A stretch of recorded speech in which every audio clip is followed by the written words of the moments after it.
Welcome to Sunday morning meditation. I'm Greg Anderson, and today's topic is about forgiveness. When I think about forgiveness, I think about Jesus on the cross. During that last day and a half, he'd been arrested. He'd had a trumped-up trial. He had a crown of thorns placed on his head.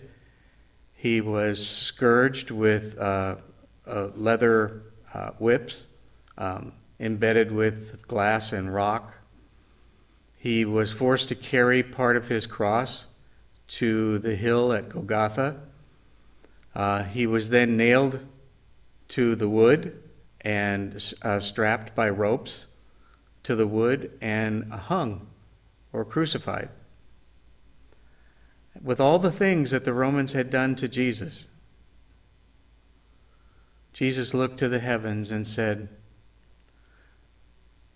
"Forgive them, Father, for they know not what they do." In other words, Jesus knew that these men were acting under delusion, and they didn't understand who he really was, nor did they care. But Jesus was such an epitome of love that even during that very difficult time, he expressed his love for all mankind by saying, "Forgive them, Father, for they know not what they do." We can move to modern times, and we have some examples from modern times. In the story of Mahatma Gandhi, he was a lawyer representing workers in South Africa, and during a skirmish, he was stabbed by a man.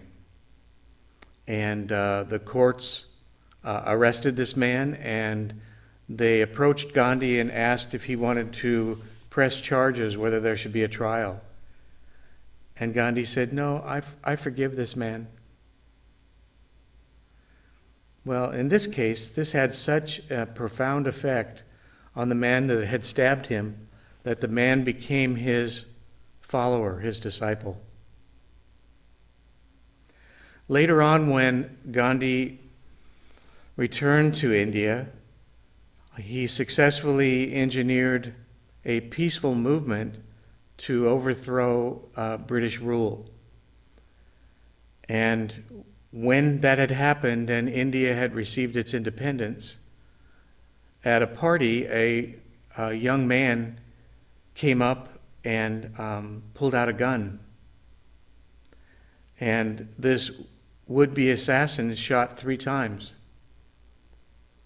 And as he shot, the bystanders noticed that Gandhi smiled at him, and he made a gesture, a hand mudra for forgiveness that is common in Hinduism, and touched that to his head.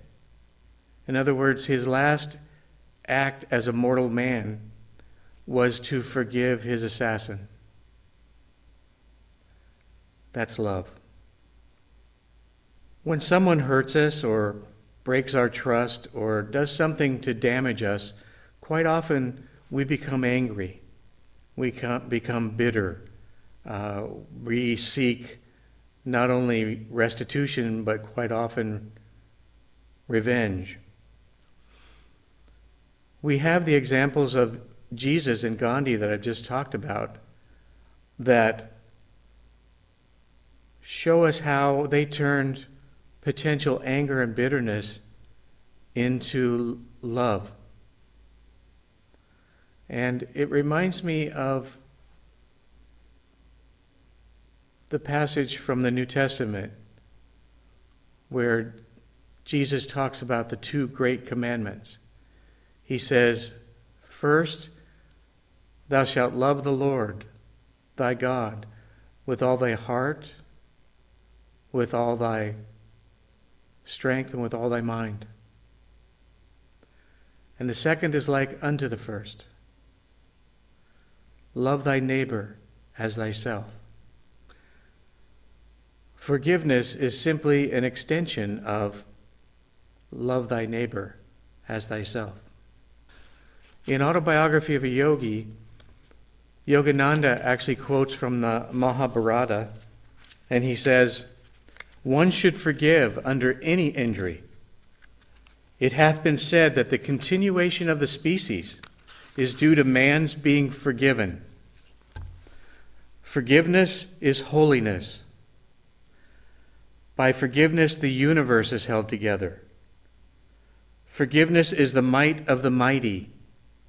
Forgiveness is sacrifice. Forgiveness is quiet of mind. Forgiveness is gentleness and are the qualities of the self-possessed or the self-realized. They represent eternal virtue." So in the Mahabharata, which is the source of the Bhagavad Gita and other scripture, it becomes clear that in ancient Hinduism, forgiveness was looked at as a virtue. We often think that forgiveness is about helping the person who has wronged us. But the person who benefits the most from forgiveness is the person who forgives. I'd like to share a story with you, a true story, that happened at the end of World War II. It was at a church in Munich, and this particular woman who was writing her story was speaking in a church, and she talked about forgiveness, and one of the things she said was, when I have truly forgiven, all those thoughts, all that anger, all those sin that has dropped to the bottom of the sea. And as she looked out upon the group of people she was speaking to, she recognized someone he was basically wearing a brown suit, a brown overcoat, and a brown hat. But she remembered him in a blue shirt with an armband and a special cap with an insignia on him. He had been a guard at the concentration camp where she had been held. Both her sister and herself had been arrested by the Nazis for hiding Jewish friends and family from the Nazis during the occupation in Holland. And so she was sent to Ravensbrück, which was a concentration camp in northern Germany that was specifically for women. So after the sermon, the man came up to her and said, "That was a fine sermon. I really enjoyed it, and I really enjoyed how good it felt when you said that all of our sins, all of our faults, all of our anger is at the bottom of the sea." It was the first time that she had been face to face with one of her captors since the war had ended. He said, "You mentioned Ravensbrück in your talk, and I just want you to know that I was a guard there, and since leaving that concentration camp as a guard, I have embraced Christianity, and I've asked God's forgiveness for all the cruelty and all the bad things that I did to the people in that concentration camp." And then he put out his hand and said, "Will you forgive me?" And I'll have to read this part. "And I stood there, and I could not. Betsy, her sister, had died in that place. Could he erase her slow, terrible death simply by asking with an open hand? It could not have been many seconds that he stood there, his hand held out, but to me it seemed like hours that I was wrestling with one of the most difficult things I'd ever had to do. For I had to do it. I knew that. The message that God forgives has a prior condition, that we forgive those who have injured us. If you do not forgive men their trespasses, Jesus had said, neither will your Father in heaven forgive your trespasses. Still I stood there with coldness clutching my heart. But forgiveness is an act of the will, and the will can function regardless of the temperature of my own heart. Please, Jesus, help me, I prayed silently. I can lift my hand. I can do that much. You supply the feeling. And so woodenly, mechanically, I thrust my hand into the one outstretched in front of me. And as I did, something incredible took place. The current started in my shoulder and raced down my arm and sprang into our joined hands. And then this healing warmth seemed to flood my whole being, bringing tears to my eyes. I forgive you, brother, I cried, with all my heart. For a moment we grasped each other's hands, the former guard and the former prisoner. I had never known God's love so intensely as I did right then. Forgiveness has nothing to do with justice or denying your own hurt or anger or pain and the other person's responsibility in hurting you. Rather, forgiveness is a choice that you make for yourself. To release yourself from the emotional prison you've constructed, this glass cage around your heart that's no longer serving you. And in fact, what it's doing is it's keeping love out. Forgiveness can clear the anger, the bitterness, the fear, the pain, the hatred, and the frustration that resides in your soul from being hurt. Forgiveness is ultimately an act of love for yourself, to allow you to feel peace, joy, and love again. As we move into a short meditative period, I would ask you to close your eyes, focus on a point with your closed eyes about 6 to 8 to 10 inches out in front of you. And then watch your breath as you breathe in, pause, and breathe out, pause, and just focus on your breath and focus on that point out in front of you. And consider in your own mind, do I hold anger, bitterness, pain, fear, resentment in my heart towards any other human being? And if I do, how shall I forgive them?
One of my favorite stories from the New Testament is when the disciples came to Jesus and they said, "How often must we forgive someone? 7 times?" And Jesus answered, 70 times 7. Now, I don't think he was telling you that you need to forgive people 490 times. But what he was saying was, forgiveness doesn't end. Forgiveness doesn't cease. Forgiveness continues. Don't ever stop forgiving. So being this type of a person who's willing to forgive and to show love towards someone who's actually wronged them or hurt them is a true form of compassion, but it's not a sign of weakness. It's not a sign that you have become someone that the world can trod on. It's a sign that you've released those negative emotions from your heart and that you're open to love and compassion. You're doing it for yourself, not necessarily for others, and it's for your own health and happiness. There was a study done at Yale University a number of years ago where they compared people who had serious anger and bitterness problems toward others and people who didn't. And they followed them over a number of years, and what they found was that the people who carried anger and bitterness, they had shorter lifespans, they had higher blood pressures, they had ulcer problems, they had heart problems, they had breathing problems. In other words, what's happening to you spiritually with love and compassion or anger and bitterness affects you physically. So forgiveness is work. It doesn't come easy, but what makes it easier for me is meditation. In my meditations, I can ask, who is it that I hold anger, resentment, pain, frustration towards as a result of being hurt? And how can I forgive them? And the truth is, you can forgive anyone in your heart, even someone who's no longer living on this physical plane. And it will have positive benefits for your soul and for your spiritual advancement. I hope you enjoyed our thoughts today, and we certainly wish to all of our family and friends out there that you're keeping safe, that you're staying healthy, and we look forward to the time when we can have you here and we can join together in spirit. Namaste.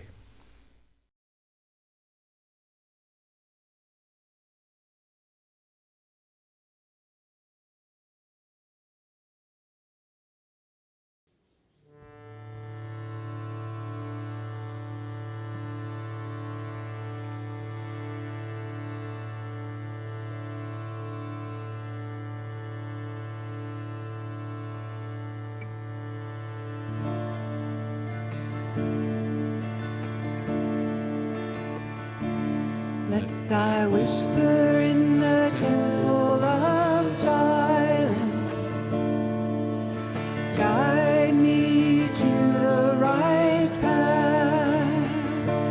Let thy whisper in the temple of silence guide me to the right path that leads to thee.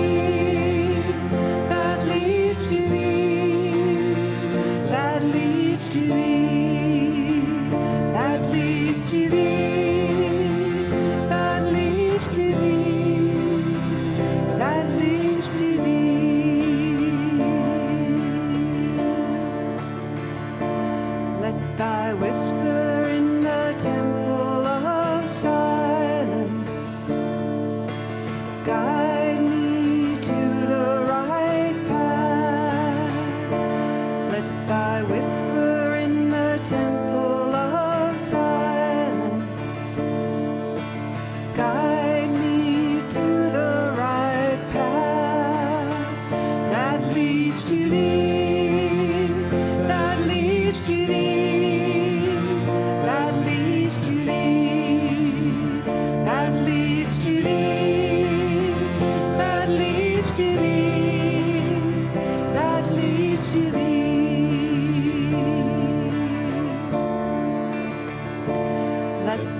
whisper in the temple of silence. Guide me to the right path. Let thy whisper in the temple of silence. Guide me to the right path that leads to thee, that leads to thee, that leads to thee, that leads to thee, that leads to thee, that leads to thee.